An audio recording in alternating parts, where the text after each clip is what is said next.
আসসালামু আলাইকুম। HSC ICT এর 7 লেসন ভিডিও নিয়ে আপনাদের সামনে হাজির হয়ে গেলাম। আজকের ভিডিওতে আমরা যে জিনিসটা শিখব সেটা হলো হেক্সাডেসিমেল থেকে কিভাবে অক্টালে এবং অক্টাল থেকে কিভাবে হেক্সাডেসিমেল সংখ্যায় রূপান্তর করা যায়। এতদিন আমরা যে জিনিসটা শিখেছিলাম প্রথম ভিডিওতে যেটা যে এনি নাম্বার টু ডেসিমেল অর্থাৎ যে একটা সংখ্যাকে দশমিক সংখ্যায় কিভাবে রূপান্তর করতে হয়, ঠিক একইভাবে দশমিক সংখ্যাকে কিভাবে যেকোনো সংখ্যায় রূপান্তর করতে হয় এবং অক্টাল বা হেক্সাডেসিমেলকে কিভাবে বাইনারি এবং বাইনারিকে কিভাবে অক্টাল বা হেক্সাডেসিমেলে রূপান্তর করতে হয়, এই জিনিসগুলো কিন্তু আমরা মোটামুটি আগের ভিডিওগুলোতে শিখে ফেলেছি। সো আজকে যে জিনিসটা আমরা দেখবো সেটা হলো অক্টাল থেকে কিভাবে হেক্সাডেসিমেলে রূপান্তর করা যায় এবং হেক্সাডেসিমেল থেকে কিভাবে অক্টালে রূপান্তর করা যায়। এটা দুইটা পদ্ধতি আছে, ঠিক আছে? এই জিনিসটা শেখার দুইটা পদ্ধতি আছে, আমি দুইটা পদ্ধতি তোমাদেরকে দেখাবো, ঠিক আছে? সো আমরা এখন যেটা শিখবো সেটা হলো অক্টাল টু হেক্সাডেসিমাল হেক্সাডেসিমাল ওকে। অর্থাৎ একটা অক্টাল সংখ্যা মনে করো যদি 75 হয়, এইটাকে আমাদেরকে হেক্সাডেসিমেলে রূপান্তর করতে হবে। তাহলে দেখো, অক্টাল থেকে সরাসরি হেক্সাডেসিমেল তৈরি করা সম্ভব না, ঠিক আছে? এর জন্য আমাদেরকে দুইটা স্টেপ ফলো করতে হবে। আমরা প্রথমে কি করতে পারি, এই অক্টালটাকে দশমিকে পরিণত করে নিব। 75 8 এটাকে আমরা কি করতে পারি, দশমিকে পরিণত করতে পারবো, কারণ আমরা জানি যে কোনো সংখ্যাকে দশমিক সংখ্যায় রূপান্তর করা যায়। সেটা কিভাবে, যে সংখ্যা থেকে দশমিকে পরিণত করব তার বেজ দিয়ে গুণ করতে হবে, তাই না? তারপর কি করতে হবে, পাওয়ার বসাতে হবে বেজের উপরে। তাহলে 0 1, তাহলে এখানে 27টা 56 প্লাস 8 টু দি পাওয়ার 0 মানে কি 1, তাই না? তাহলে 5, তাহলে কিন্তু কত হলো আমাদের 61। এটা হয়ে গেল আমাদের দশমিক, ঠিক আছে? তাহলে আবার কি করতে পারি, আমরা দশমিক সংখ্যা থেকে কি করতে পারি, এনি নাম্বারে পরিণত করতে পারি না?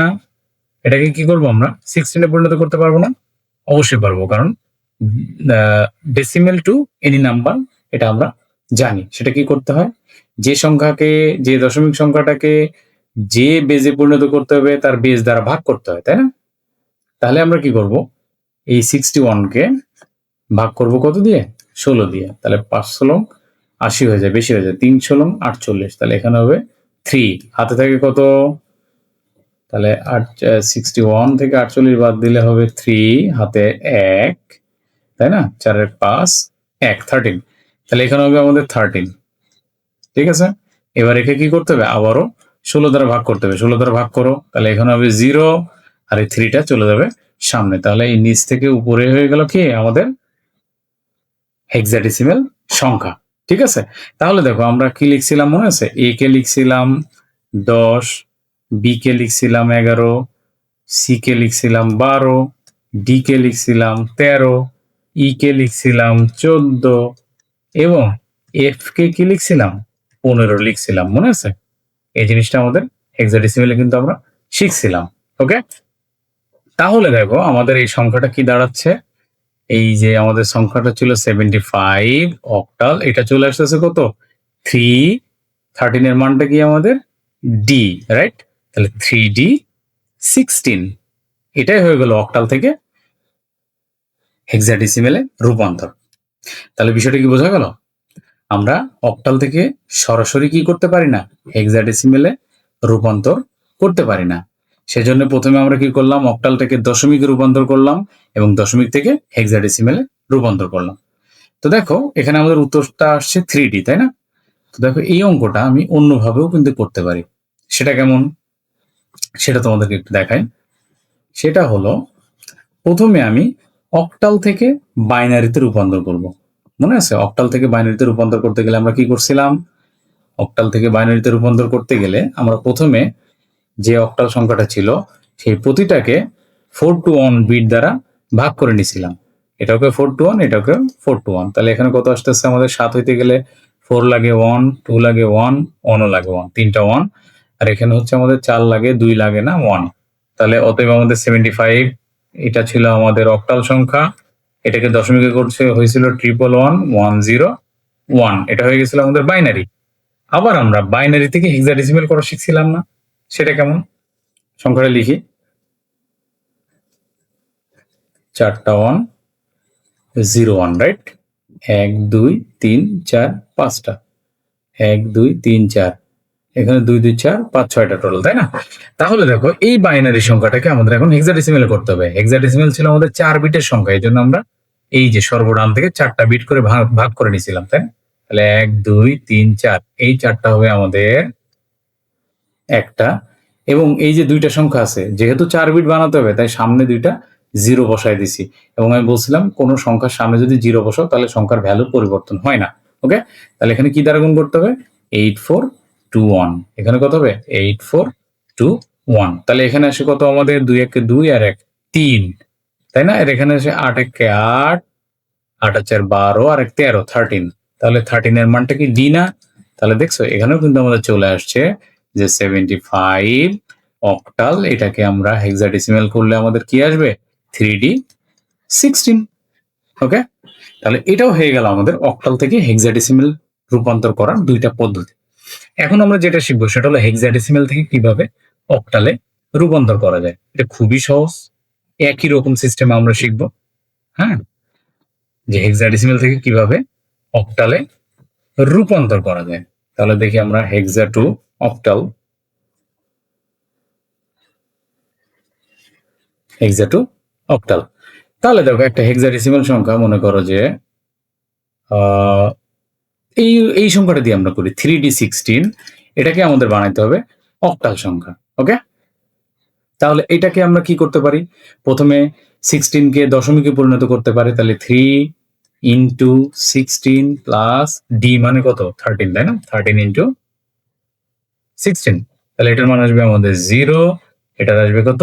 1, তাহলে 3 16 48 প্লাস 16 টু দি 0 মানে 1, তাহলে 13 কে 13, তাহলে কত আসলো আমাদের? 61, এটা হয়ে গেল আমাদের দশমিক। এবার কি করতে হবে? এটাকে অক্টালে বানাতে হবে। তাহলে যেহেতু দশমিক পাইছি, তাহলে দশমিক থেকে যদি অক্টালে পরিণত করতে চাই তাহলে আমাদের কি করতে হবে? এখানে আমাদের 61 10, এটাকে আমাদের 8 এ বানাতে হবে, তাই না? তাহলে 8 দ্বারা ভাগ করতে হবে, তাহলে 61 কে 8 দ্বারা ভাগ করো, 27 টা 56, হাতে কত থাকে আমাদের? হাতে থাকে আমাদের 5 61, আবার একে 8 দ্বারা ভাগ করো, হয় না, দিলাম কত? 7, তাহলে এই যে সংখ্যাটা পেলাম, অতএব 3D 16, এটা হয়ে গেল কি 75 অক্টাল। দেখছো রেজাল্ট কিন্তু একই আসছে। ওকে, তাহলে এই অঙ্কটা একইভাবে আমরা আবার একটু বাইনারিতে পরিণত করব, প্রথমে হেক্সাডেসিমেল থেকে তারপরে অক্টালে পরিণত করব। ঠিক আছে, এটাও করে দেখি তো একই আসে কিনা রেজাল্ট আমাদের। তাহলে এখানে প্রথমে যেটা করব আমরা 3D, তাই না? তাহলে লিখবো 3 আর ডি এর মানটা আমাদের 13। আসো এটাকে আমরা কি লিখবো?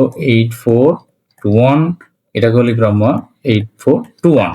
তাহলে 3 বানাতে গেলে এটা লাগে না, 0 0 2 লাগে আর 1 লাগে, তাই না? আর এই দুটো 0 হয়, সামনে 0 বসাবো না। 13 বানাতে গেলে আমাদের লাগে 8 লাগে, 4 লাগে, 2 লাগে না, 1 লাগে, তাই না? তাহলে আমাদের কি আসতেছে এখানে? এখানে আমাদের আসতেছে বাইনারি সংখ্যাটা 111101, এটা হয়ে গেছে আমাদের বাইনারি। এটা থেকে আমাদের কিসে বানাতে হবে এখন? অক্টালে। তাহলে এই সংখ্যাটা লিখি আমি 1 2 3 4 0 1, অক্টাল 3 বিটের সংখ্যা। তাহলে আমরা 3টা করে বিট সামনে পিছন থেকে করবো, 1 2 3 1 2 3, এটা আমাদের 4 2 1 4 2 1, এখানে আসবে আমাদের 7, এখানে আসবে 4 আর 5, তাহলে এটাও আমাদের 75 আসলো। তাহলে আমরা শিখলাম আজকে যে কিভাবে অক্টাল সংখ্যাকে হেক্সাডেসিমেলে রূপান্তর করা যায় এবং কিভাবে হেক্সাডেসিমেলকে অক্টালে রূপান্তর করা যায়। আমরা দুইভাবেই করতে পারি, প্রথমে অক্টাল সংখ্যাটাকে দশমিক এবং দশমিক থেকে পরে হেক্সাডেসিমেল, এবং একইভাবে হেক্সাডেসিমেলকে দশমিক এবং দশমিক থেকে অক্টালে রূপান্তর করতে পারি, অথবা আমরা অক্টাল বা হেক্সাডেসিমেলকে বাইনারিতে রূপান্তর করে বিট হিসাব করে আমরা আবার অক্টাল বা হেক্সাডেসিমেলে রূপান্তর করতে পারি। তো ঠিক আছে, আজকের ভিডিওটা আর বড় করব না, আজকে এ পর্যন্তই থাকবে। আশা করি ভিডিওটি ভালো লেগেছে, ভালো লাগলে অবশ্যই শেয়ার করে দেবেন ভিডিওটি এবং